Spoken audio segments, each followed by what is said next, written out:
For years, I was reading books completely wrong. And the worst part, everything I seen online was telling me that I was doing it right. I'd finish a book and feel productive, but weeks later, I couldn't explain a single idea from any of them. Most of what I read just kind of disappeared. Eventually, I realized the problem wasn't reading itself, it was how I was reading. And after a lot of trial and error, I ended up building a simple system I now use every time I read.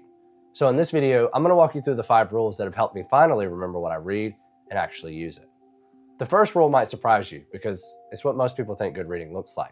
I used to pride myself on how many books I could finish. I chased the bestsellers, the recommendations, and I thought the more books I read, the smarter I'd get. But after a few months, I started noticing something strange. I barely remembered anything from any of them. I was consuming books one after the other with nothing to show for it. Reading more books doesn't make you smarter. Understanding fewer books does. So I created a simple rule for myself. I call it the 1 book rule. Think of your brain like a filing cabinet. If you file one folder at a time, you label it clearly, put it in the right drawer, and know exactly where to find it later. But if you're constantly shoving new folders in before you properly filed the last one, everything becomes a disorganized mess. Nothing has a clear place. That's exactly what happens when you jump between multiple books. Your brain never gets time to organize the ideas. Your brain has limited capacity for encoding new information. When you overload it with too many ideas at once, they compete for space and none of them stick. Real learning requires time and reflection.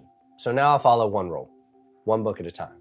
When I finish a book, I don't immediately start the next one. I give myself a short pause. Usually it's like 48 hours, but sometimes it can be up to a week. During that time, I review my notes, I reflect on the ideas, and let my brain actually process what I read. It feels slower, but I remember far more from 5 books read this way than I ever did from like 30 books before. But slowing down wasn't enough. I also had to fix which books I was choosing.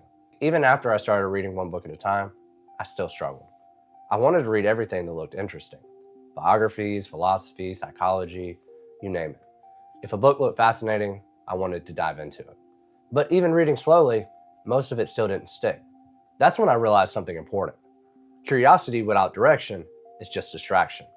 So I created another rule. I call it question-driven reading. Before I start any book now, I ask myself 1 simple question. What problem am I trying to solve right now? If a book doesn't help answer a specific question I already have, I don't read it yet. I save it for later. Your brain remembers information much better when it's connected to something you already care about. When you read a book to solve a problem you're actively thinking about, your brain treats the information like a puzzle. And puzzles stick, but random interesting information has nowhere to go, so it disappears. So I keep a short list of questions I'm currently trying to answer. Maybe it's learning a skill, making a decision, or improving a habit. Then I choose books that directly help with those questions. Everything else goes on a list of books to read later. Once I started reading the right books, I ran into a completely different problem. I would pick up a book that perfectly matched what I wanted to learn. I'd start reading, and about halfway through, I realized that I had no idea where the author was going or how the ideas connected. My brain was trying to collect puzzle pieces without seeing the picture that was on the front of the box. So I started doing something different. I call it the 5-minute book map. Before I read any book now, I spend about 5 minutes mapping it out. I scan the table of contents, read the chapter titles, I'll skim the first and last paragraph of each chapter. I'm not actually reading yet though. I'm just building a mental map of where the book is going. When your brain sees the structure first, it creates mental folders that make it easier to store information later. Without that structure, everything feels random. Think of it kind of like checking your GPS route before driving. Previewing the book helped a lot, but I was still making one big mistake while I was actually reading. Even with a map of the book, I was still reading passively. My eyes moved across the page and I would highlight some sentences that sounded smart, but the next day, most of it was gone. Reading isn't about absorbing words. It's about actively navigating ideas. So I built something I call the comprehension compass.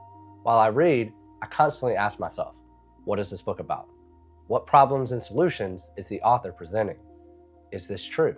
And what of it? Why does it matter and how can I use it? These questions turn reading into a conversation.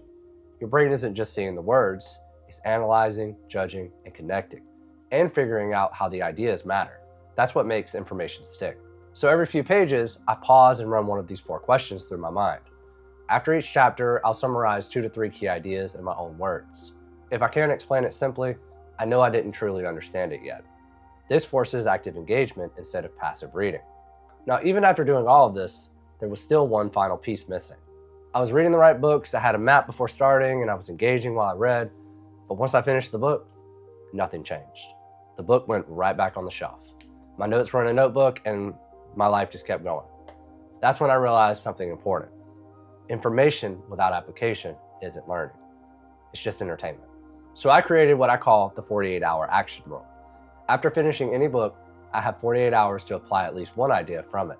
Not highlight it, not summarize it, actually go out and try something. Your brain doesn't store information just because you read it. It stores information when you use it. So at the end of every book, I ask one question. What's the smallest thing I can try in the next 48 hours? Sometimes it's testing a habit, sometimes it's testing a new workflow, sometimes it's just having a specific conversation. But I always take one action before starting the next book. Reading isn't about speed or volume. It's about letting ideas stick and actually change how you think. But there's one thing most people overlook that makes all the difference. It's how you physically read a book.